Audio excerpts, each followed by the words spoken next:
When we're designing sequential circuits, we have to be concerned with timing. For instance, we have to determine how the delays of our circuit affect how fast we can run it.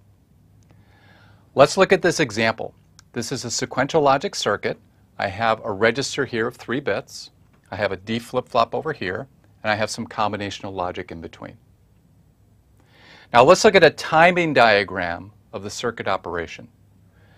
Now I've drawn the clock here. This is our periodic clock signal. And I've put a little arrow here to indicate the triggering edge of the clock. This is when the rising edge of the clock, this is when these D flip-flops trigger.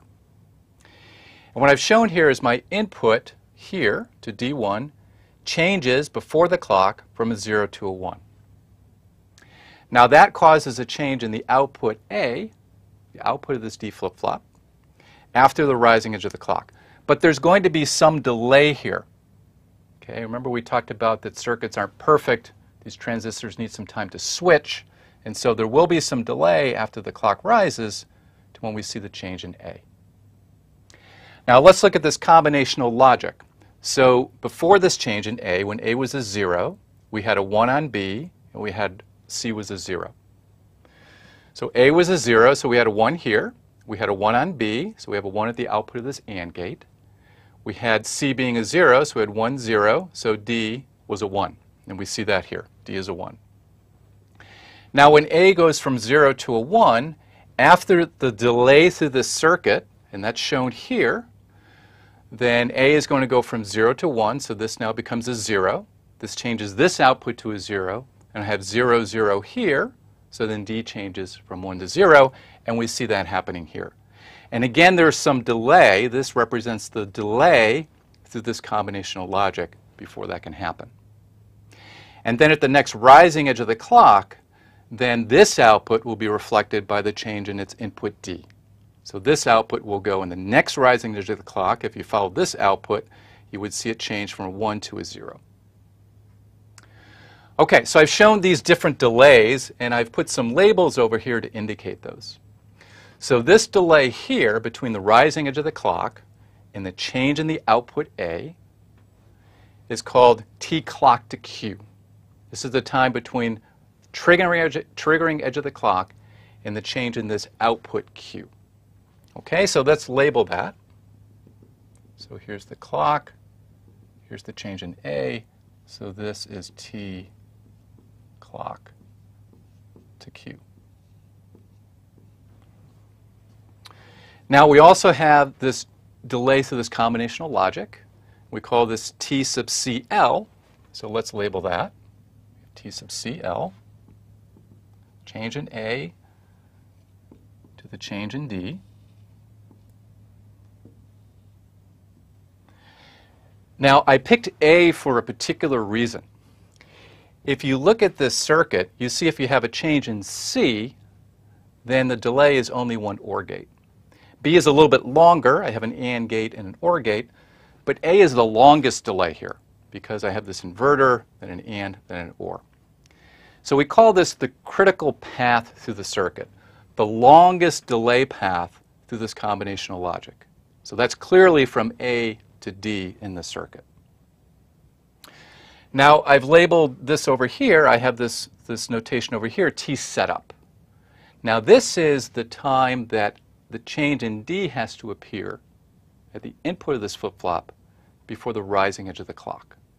So that's a specification of this D flip-flop. So let's just draw that here. So we're saying that D, this change in D, has to be stable. Okay, has to happen sometime, T setup, before we see this next rising edge of the clock. So that is T setup. Now I've also said T skew, so it turns out when you're designing a chip that you can't get the clock distributed. You have to send the clock signal to all of these D flip-flops. And there's different delays arriving at the D flip-flops. You can't get it to all of them arrive at the same time. So this clock may not arrive here at the same time as here. There may be some delay. So you have to take that into account when you're doing this. But we're going to assume for for the sake of simplicity, that the clock skew is 0. So we're going to ignore that part.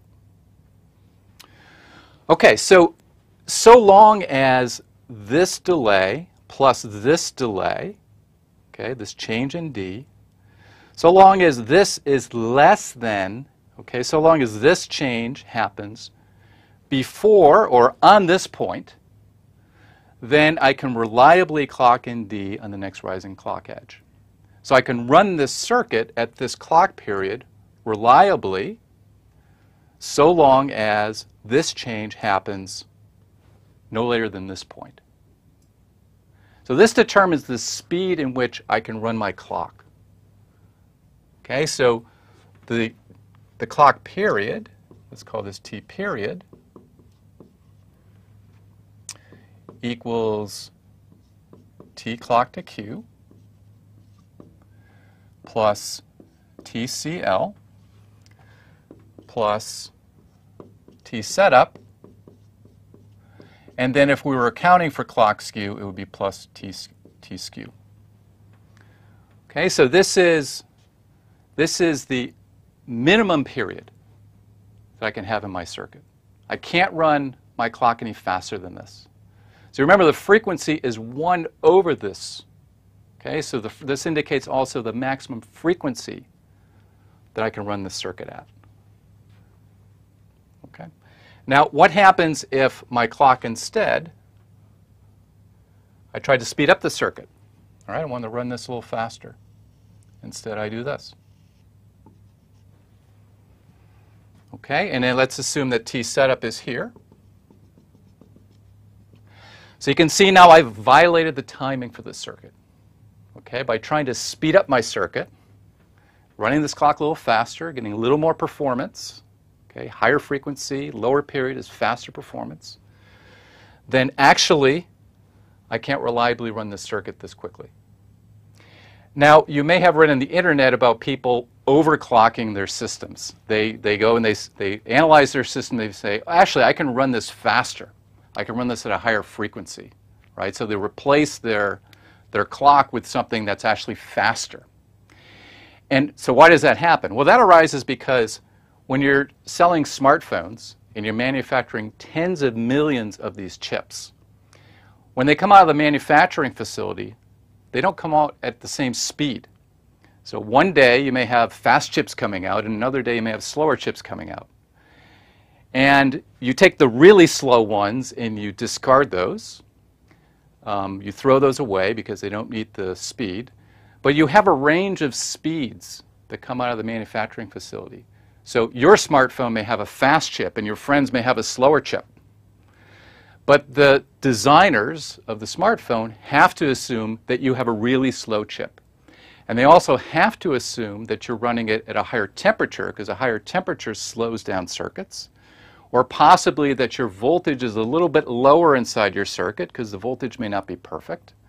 And all of those things affect the speed of the circuit. So when they're designing these systems, they have to assume that you have high temperature, low voltage, and a slow chip that came out of the manufacturing facilities, and that's how they set your clock. So it could be actually that you can run your smartphone a little bit faster, but it could be that you have one of those slow chips, and it's a hot day, and your voltage is a little bit low. So let's now look at doing the same thing with a finite state machine. So let's draw our finite state machine. We're going to draw this at a high level. So we have some combinational logic. Just draw that as CL. Let's assume that we have one input, and one output. And we also have some state. So let's assume we have two state bits. So we have two D flip-flops.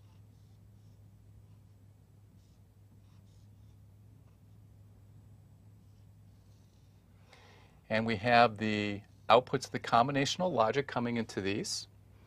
And those in turn feed into this combinational logic here. And of course we have our clock signal.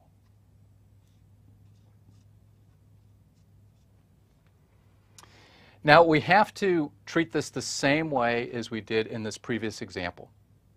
we have to look at the delays associated with the circuit to determine how fast we can run our finite state machine.